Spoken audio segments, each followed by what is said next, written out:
আসসালামু আলাইকুম এভরিওয়ান, কী অবস্থা সবার, কেমন আছেন? আশা করি সবাই ভালো আছেন। তো আজকে আপনাদের জন্য নিয়ে আসলাম সুন্দর একটা রেসিপি, চাল কুমড়োর পাতা ভর্তা। আমরা তো সবাই চাল কুমড়ো খাই, তার আগা ডোগা খাই, কিন্তু পাতাটা কি এইভাবে ভর্তা করে কখনো খেয়েছি? তো যদি খেয়ে না থাকি তাহলে চলেন রেসিপিটা দেখে নেন এবং বাসায় বানিয়ে অবশ্যই একদিন খাবেন। তো এই যে আমি চাল কুমড়ো গাছ থেকে কয়েকটা ভালো ভালো দেখে পাতা ছিঁড়ে নিচ্ছি। আর এই পাতাটা ছেঁড়া হয়ে গেলে বাসায় এসে সেটাকে সুন্দর করে কেটে ধুয়ে ঝরা দিয়ে রাখতে হবে, যেন ওর মধ্যে পানি না থাকে। তারপরে এই যে একটা ফ্রাই প্যানে একটু তেল নিলাম, তারপরে কিছু রসুন কুচি, পেঁয়াজ কুচি, কাঁচা মরিচ আর 2টা শুকনা ঝাল দিয়ে দিলাম।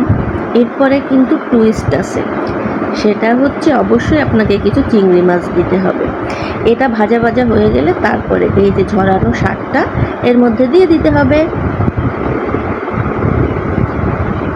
তারপর একটু লবণ দিয়ে ভালো করে নেড়ে চেড়ে সেটাকে পানিটা শুকিয়ে এই যে পাটায় বেটে ভর্তা করে নিতে হবে। আর উপর থেকে একটু সরিষার তেল দিয়ে দিতে হবে। এই তো হয়ে গেল চাল কুমড়োর পাতা ভর্তা। আর এই দেখেন এখন আমি এটা দিয়ে খেতে বসছি।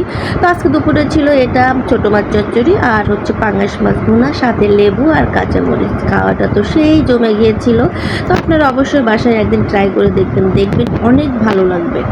তো আজকের মতো এই পর্যন্তই। সবাই ভালো থাকবেন, সুস্থ থাকবেন। আল্লাহ হাফেজ।